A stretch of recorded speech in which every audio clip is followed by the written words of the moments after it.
Já está disponível o livro As Doutrinas do Inferno e Suas Manipulações Dentro das Igrejas. Adquira hoje mesmo.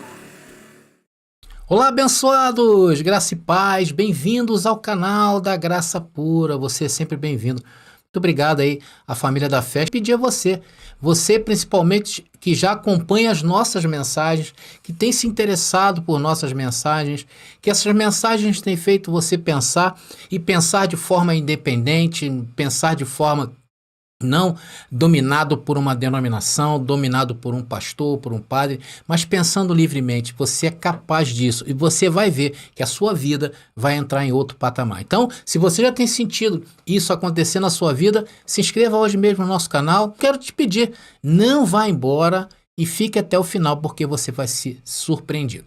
Tá bom? Então, amados, nessa mensagem agora, tratando dessa mensagem, nós vamos expor para vocês 2 versículos das cartas do apóstolo Paulo que foram muito mal interpretados pela tradição cristã. Isso aí é uma coisa que a gente sempre tem encontrado, né? E são versículos que falam do tempo escatológico da ressurreição dos mortos, a ressurreição dos mortos dos últimos dias.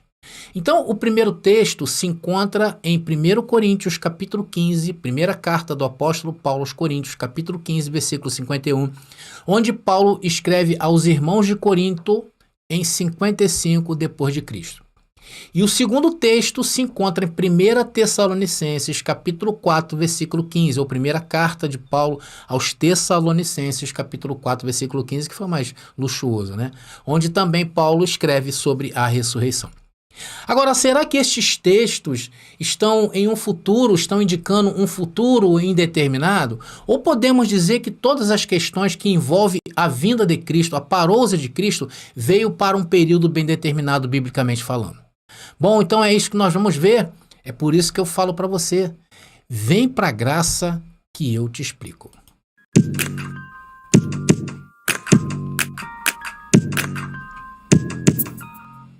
Bom, meus amados irmãos, antes de examinar os 2 textos em questão aqui, vamos ler o texto áureo da parousia de Jesus, e que se tornou um espinho na garganta dos futuristas. Foi o texto onde Jesus disse que seria a sua vinda, e é bem famoso aqui. Mateus capítulo 24, versículo 34, inclusive eu botei aí para vocês a palavra grega para geração, e o significado dela. É muito importante quando nós lermos Mateus capítulo 24, 34, termos isso em mente. E ali diz o texto: em verdade vos digo que não passará esta geração, ali é Geneia, até que todas estas coisas aconteçam. Todas estas coisas quais? A que Jesus falou no contexto de Mateus capítulo 24. Tá aí, inclusive aí é o textos receptos, tá bom? E para tentar encapsular esse texto, para tentar esconder esse texto, para tentar driblar esse texto, o sistema religioso dividiu Mateus 24 em 2 tempos. Atenção no que eu vou falar. Uma parte da cristandade atual dividiu Mateus 24 em 2 tempos. Um tempo para aqueles dias e um outro tempo para um futuro indeterminado. Fazendo isso, eles conseguiram criar um poderoso sofisma, pois assim ensinam que nesse texto aí, a geração que eles falam foi antes de Jesus começar a falar dos tempos futuros. Então, é o primeiro drible que eles deram. Ou seja, antes desse texto aí, né, geração, falava-se de um tempo, depois falou de outro. Uma outra forma também de driblar esse versículo foi dizer que essa geração se transformou em raça. Ou seja, eles dizem que Jesus quis dizer raça e não geração. Ou seja, colocaram palavras na boca de Jesus. Falaram que Jesus disse sem dizer. Aí a gente tem que refutar. Sim ou não? E assim seguem, abençoado, eles em seus erros fatais. Não é só aí não. Então, para nós é claro, não há divisões em Mateus capítulo 24. É um texto só que fala como seria a vinda do Filho do Homem. E o principal evento foi o que ele disse no verso 2, que foi a queda do templo. Jesus estabelece um fim para aquele fim. Foi aí que era para aquela geração. E conforme eu coloquei aí, uma geração biblicamente falando é 40 anos. Então, amados, de posse desse entendimento, vamos ler os dois textos que vamos analisar nessa mensagem. O primeiro é 1 Coríntios, capítulo 15, versículo 51. Eu usei aí a versão Almeida Revista e Atualizada, tá bom? E diz ali, ó, eis que vos digo um mistério, nem todos dormiremos, mas transformados seremos todos. Vamos fazer agora algumas ponderações neste texto, abençoado.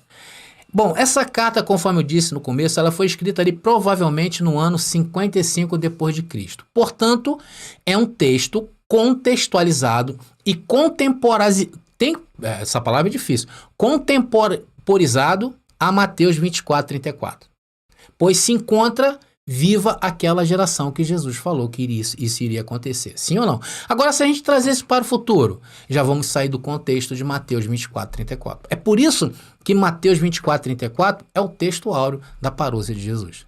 Então, nessa expectativa que estava próximo esse acontecimento, Paulo alerta aos irmãos daqueles dias sobre o quê? A ressurreição dos mortos. E ele diz que os vivos seriam transformados ou mudados. Agora, preste bastante atenção no tempo verbal que está aí. Qual é o tempo verbal? Está no presente. Ele diz o quê? Nem todos dormiremos, nem todos morreremos, significando que estava falando para aquele povo, até chegar o dia da grande ressurreição. Mas ainda que não tenhamos morrido, uma coisa é certa, seremos transformados. É isso que ele quer dizer. Agora, acompanhe esse mesmo texto na versão Textus Receptus, tá bom? Para vocês verem já começar a se adaptar às mudanças, né? Até que aí não teve muita mudança não, mas no outro que eu vou explicar aqui um pouquinho mais na frente, vocês vão ver. E vocês vão se maravilhar com isso e ao mesmo tempo se assombrar. E diz ali, ó, aqui está um mistério que conto a todos. Não durmamos, mas todos mudaremos. Simplesmente isso. E aqui é usado o verbo mudar, que dá uma ideia melhor do que aconteceu. Então, a forma como foi escrita passa para nós a ideia que seria realmente para aqueles dias, sim ou não? Independente da expectativa de Paulo. Até porque Paulo não poderia ter outra expectativa, abençoado. Paulo recebeu das mãos do Senhor as informações concernentes ao sermão lá de Mateus capítulo 24. Agora vamos observar o segundo versículo que eu mencionei. Primeira carta de Paulo aos Tessalonicenses, capítulo 4, versículo 15. E aí está para nós ler. Também usei aí a Almeida Revista e Atualizada, tá bom?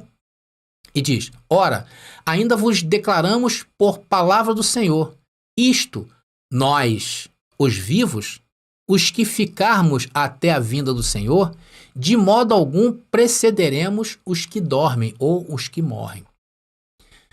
Meus queridos, vamos observar novamente estas duas coisas. Primeiro, o tempo verbal e o tempo em que foi escrito Tessalonicenses. O tempo verbal desse texto aí é o presente e não nos resta dúvidas. E a carta aos Tessalonicenses foi escrita o quê? Na contemporaneidade de Mateus 24. Estava dentro do contexto de Jesus. Sabe por que eu falo assim, queridos? Porque tudo o que hoje se refere à vinda de Jesus está fora dessa contemporaneidade. Está fora. Está fora do contexto. Por isso, para mim, é um absurdo bíblico imaginar uma parousia, imaginar uma vinda de Jesus para esses dias. É inimaginável, porque estaríamos fora totalmente do contexto bíblico. Se nós formos acreditar em outras coisas, se nós formos acreditar na filosofia do homem, na dedução humana, talvez a gente decrete em aceitar que Jesus virá para uma terceira vinda, mas a Bíblia não fala sobre isso. Ponto final. Querem se basear, se baseiem em suas próprias deduções, não na Bíblia. A Bíblia não dá margem para que se pense em uma terceira vinda. Então, mediante isso que nós vimos até agora, estes argumentos que eu apresentei para vocês são bem convincentes. Agora, a pergunta que eu faço é a seguinte: se tudo que Paulo escreveu estava se referindo para aqueles dias, por causa do tempo verbal, por que a igreja tradicional insiste em afirmar que isso não aconteceu? E se não aconteceu a ressurreição ainda, o nosso espírito está em cadeias. O nosso espírito está morto espiritualmente. E estamos no oculto das trevas da lei passada da lei de Moisés. Estamos no oculto das trevas da Torá. Sabe qual o argumento pobre que a tradição religiosa tem sobre essa expectativa de Paulo, como também os demais discípulos? É dizer que eles estavam ansiosos demais. Olha só, eles vêm a público e dizem, não, é que Paulo estava com ansiedade. Paulo pensava que era para aquela época. Olha só, é o achismo. Meus queridos, a Bíblia, ela é toda textual. Isso é uma especulação. E na Bíblia não há como especular isto. A Bíblia é toda textual, a Bíblia é toda histórica e a Bíblia é toda cultural. Os eventos bíblicos estão inseridos dentro disto. E a segunda vinda de Cristo foi bem definido por ele. O problema se dá porque o tradicionalismo cristão não aceita essa vinda espiritual. Nós cremos que a vinda foi espiritual, porque eles querem ver, porque todo olho verá. Mas os textos bíblicos não deixam que isso seja dessa maneira. Nem Jesus, abençoado, nem os discípulos e nem Paulo burlou isto, mas o cristianismo burlou isto. Aliás, Paulo, quando foi arrebatado, conforme eu falei, ele ouviu do próprio Senhor acerca de sua vinda. Logo, o discurso de Paulo não poderia sair deste contexto, por isso que ele pregou a ressurreição dos mortos para aqueles dias. E ele deixa claro isso nesses 2 versículos. Nós, os que ficarmos vivos, os mortos ressuscitarão primeiro. Então Paulo usa o tempo presente, o verbo do tempo presente, para falar acerca da ressurreição. Vale também ressaltar aqui, amados, o contexto cultural da época. Nessa época, o povo já atravessava muitas dificuldades. Já havia dificuldade de se comprar, já havia dificuldade de se comer, pois a fome era grande nessa época. A desolação estava dentro desse contexto de Mateus 24, e que Daniel também fala sobre essa grande tribulação. E mesmo assim, Paulo, em seus discursos, fugia desse contexto, apresentando o quê? Para os irmãos, dias maravilhosos, como o fim do pecado. Ele apresentava todos perfeitos em Cristo, mesmo vivendo estes dias de muita dificuldade. Paulo anunciava a entrada em um mundo de um reino inabalável. Esse era o pano de fundo daqueles dias tenebrosos, e os discursos de Paulo os animavam, pois havia o conforto para que permanecessem o quê? Firmes, porque chegaria o dia de abundância. E isso fica mais claro ainda quando lemos os versículos 13 e 14 da primeira carta de Paulo aos Tessalonicenses, versículo 15. Vamos ler, abençoado. Versículo 13 e 14, está aí para vocês. Está dizendo, eu quero, irmãos, quero que vocês, irmãos, saibam sobre os que dormem, os que estão mortos, para que não sofram como os outros que não têm esperança. Então o povo ali já estava ficando sem esperança por causa das adversidades daqueles dias. Porque cremos que Jesus morreu e ressuscitou, para que Deus, por meio de Jesus, estivesse com ele os que dormem. Aí está no texto Textus Receptus, tá bom, queridos? Então Paulo não está mirando para um futuro longínquo e indeterminado. Paulo estava animando aquele povo que, devido ao contexto cultural dessa época, já se encontravam sem esperança. E Paulo também diz isso no versículo 32 da primeira carta dele aos Coríntios. Vamos ler, abençoado? Está aqui, separei para vocês, tá? 1 Coríntios, capítulo 15, versículo 32 e 33. E diz ali, olha, se lutei contra o homem em Éfeso, a maioria das versões que nós temos da Bíblia hoje diz que Paulo lutou com feras, né? Aí a Receptus já coloca que lutou contra um homem ou contra um homem. Então, evidentemente, Paulo lutou contra uma pessoa, não contra uma fera. Tá bom, queridos? Esse é o contexto. Olha só como é que essa versão Textus Receptus, ela coloca as coisas no seu devido lugar. Então ele fala, de que me aproveita se estivermos mortos e não ressuscitarmos? Amanhã comemos e bebemos, porque morremos. Porque ficava fadada a segunda morte, ficava presa ao Hades. Não se deixe enganar, as boas maneiras se corrompem com palavrões. Essa é a versão Textus Receptus. Sem nenhum pano aí para enxugar nada. É o texto pelo texto. É isso que eu quero trazer para vocês. Então Paulo orienta os irmãos quanto ao que estava acontecendo naqueles dias, e consolando e afirmando que estava próximo o tempo da ressurreição dos mortos. Havia uma perseguição tremenda naqueles dias, queridos. Então, tudo o que Paulo escreve aqui estava sob essa perspectiva. E, mais uma vez, eu insisto com vocês, ele não imaginaria ou não imaginava ali naquela época algo para 2.000, 3.000, 10.000 anos na frente. Temos que ponderar sobre isto. Não podemos esperar que isso seja para um futuro, descontextualizando Mateus 24:34. Imagina se Paulo estivesse sob essa perspectiva. Ele não estaria sendo fiel ao que Cristo entregou para eles, né? Para ele, né, querido? Para eles, porque foi para os discípulos também. Agora, o sistema religioso precisa manter viva essa expectativa, porque eles não aceitaram o que houve no ano 70 depois de Cristo, como a vinda de Cristo. Então, procuraram sempre burlar a Bíblia. E o que Jesus falou não se leva em consideração, parece que o sistema não leva isso em consideração. Eu, por exemplo, abençoados, eu confesso para vocês, demorei muito para a ficha cair. Eu também não aceitava essa ideia de que Cristo veio no ano 70. Para mim, eu rechaçava isso. Mas, aos poucos, a ficha foi caindo. E hoje eu me sinto feliz, porque tudo aquilo que eu tinha em aberto em relação à própria graça se fechou quando caiu a ficha do ano 70, ou quando eu descobri, por mim, ou quando a mim foi revelado que a parose aconteceu no ano 70. Então, aos poucos foi caindo. E hoje, conforme eu falei, me sinto feliz por essa vinda de Jesus totalmente contextualizada com a Bíblia. E essa expectativa não era só do apóstolo Paulo. Todos os discípulos de Jesus que ouviram que seria para aquela geração e não para uma raça, como o sistema fala, tá? Eu não quero ser aqui negacionista, foi para aqueles dias, eu não quero negar a palavra. E o contexto judaico para aquela geração é o quê? De 40 anos. Um contexto judaico de geração é 40 anos que dura. Quer queira aceitar ou não. Agora, quando você pergunta ao líder da sua igreja, ele vai falar da geração segundo o contexto dele. Aí vale qualquer coisa. Pode falar raça, pode falar povo. Por isto que afirmamos que se cumpriu ainda no primeiro século a parousia de Jesus.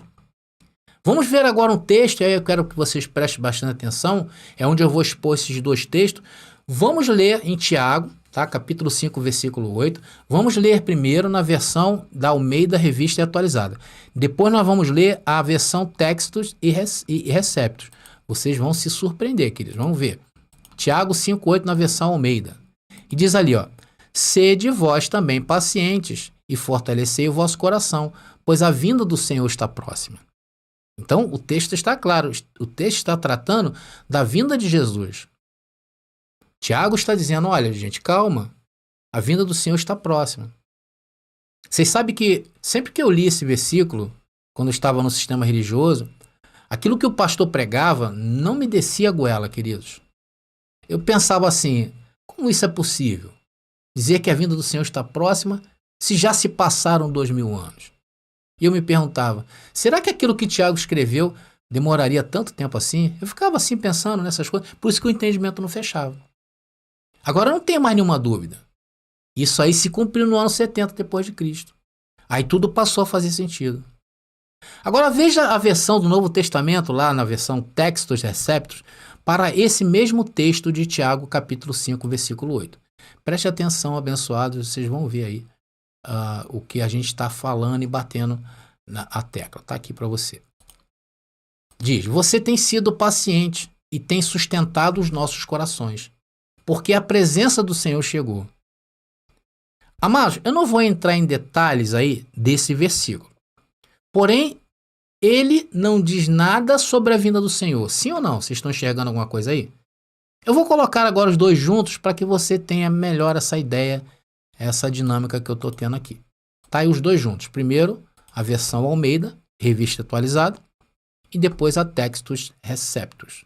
A primeira diz, sede vós pacientes e fortalecei o vosso coração, pois a vinda do Senhor está próxima. Já na 5.8 ali, que é o texto original, diz, você tem sido paciente e tem sustentado nossos corações, porque a presença do Senhor chegou. É claro que se a gente olhar assim, a vinda do Senhor, a gente pode talvez assemelhar ali com a presença do Senhor, assimilar com a vinda do Senhor, não é verdade?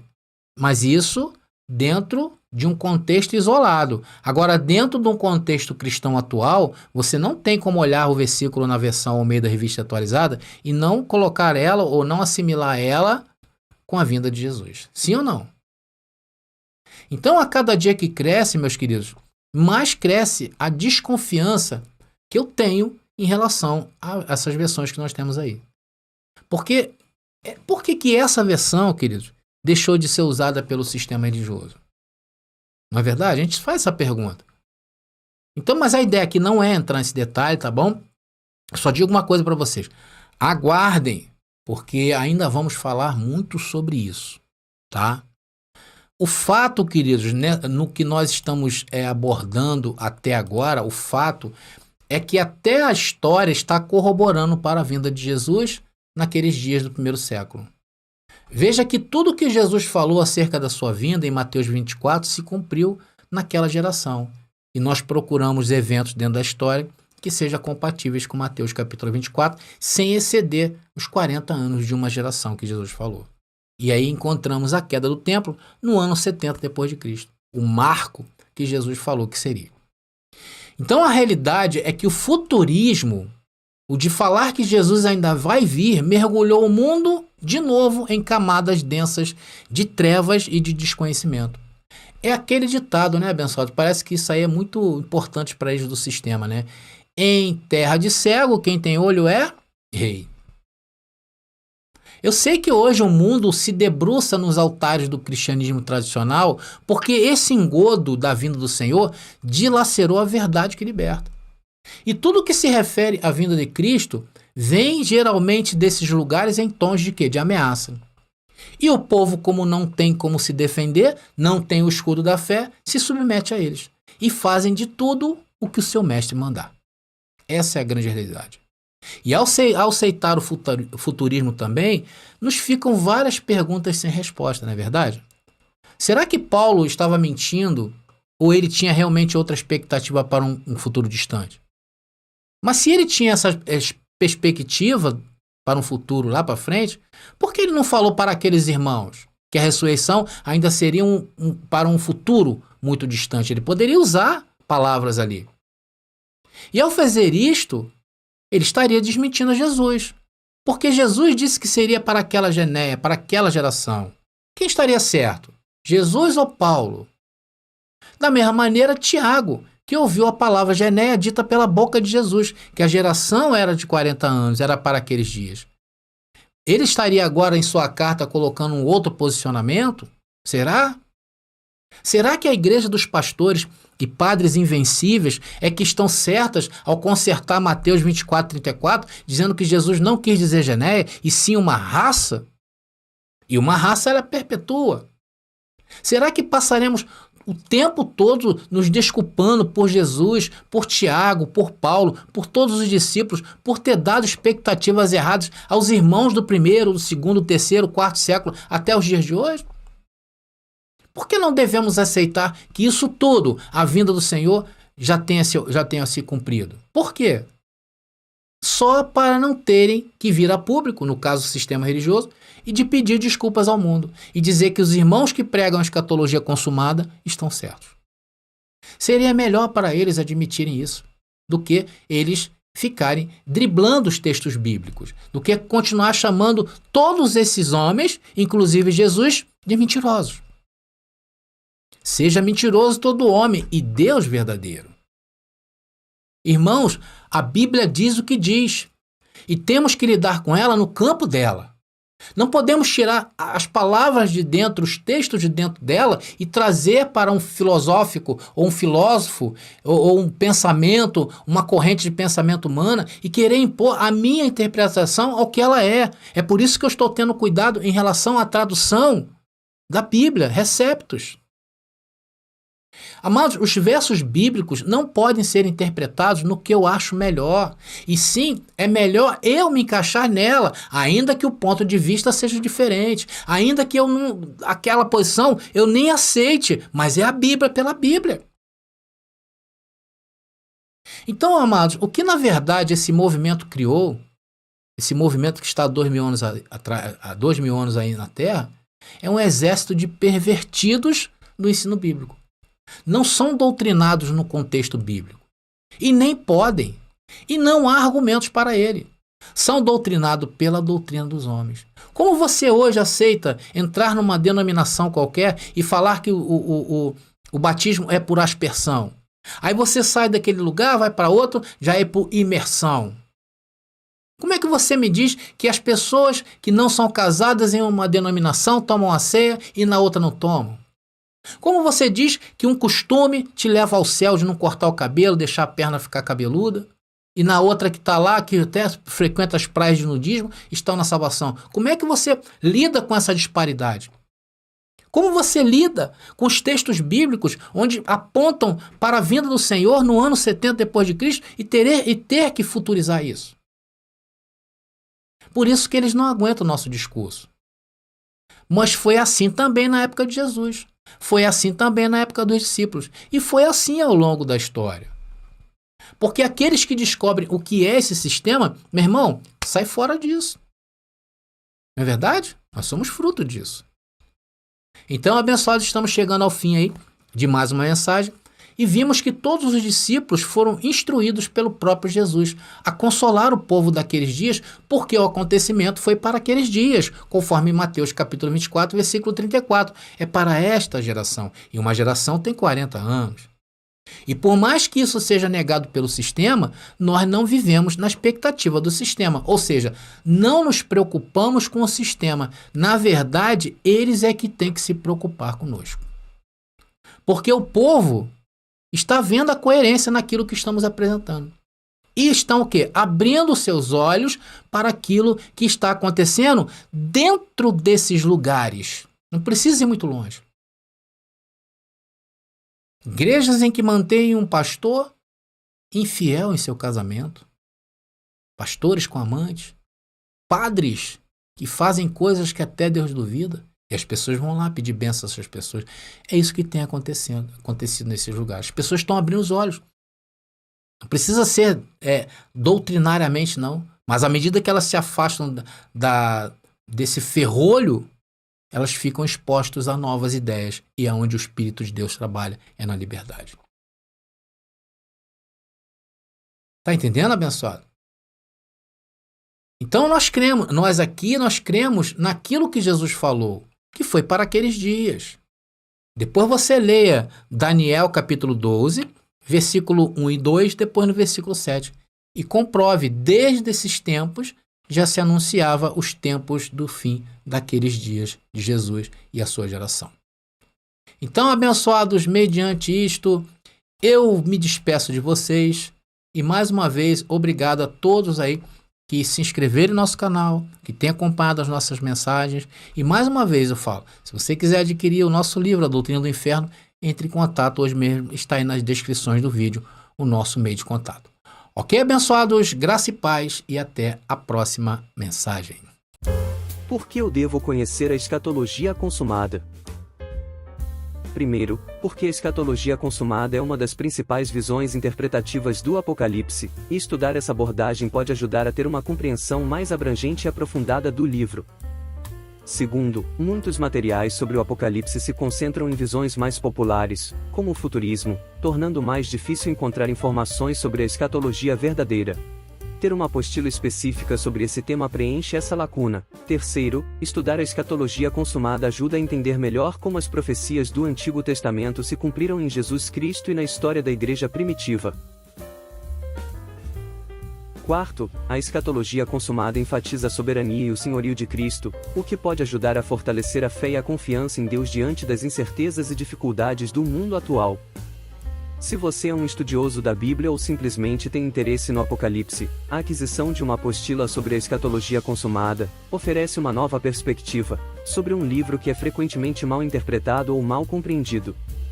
Além disso, ajuda a enriquecer sua compreensão teológica e bíblica em geral. Você acabou de ouvir sobre 5 motivos para estudar a escatologia consumada. Se você deseja se aprimorar em diversos temas, temos várias apostilas disponíveis. Consulte hoje mesmo e adquira já a sua. Você pediu nossos estudos em apostilas? Já chegaram e estão disponíveis. Elas estão divididas em 10 temas com referências, esboços e comentários. Ideal para quem quer ensinar em família, em reuniões ou mesmo para quem deseja abrir um canal no YouTube. Faça contato agora mesmo pelo nosso WhatsApp 21 979 87 46 68 21 979 87 4668. Nossas apostilas foram feitas para você ensinar com qualidade e harmonia com a palavra.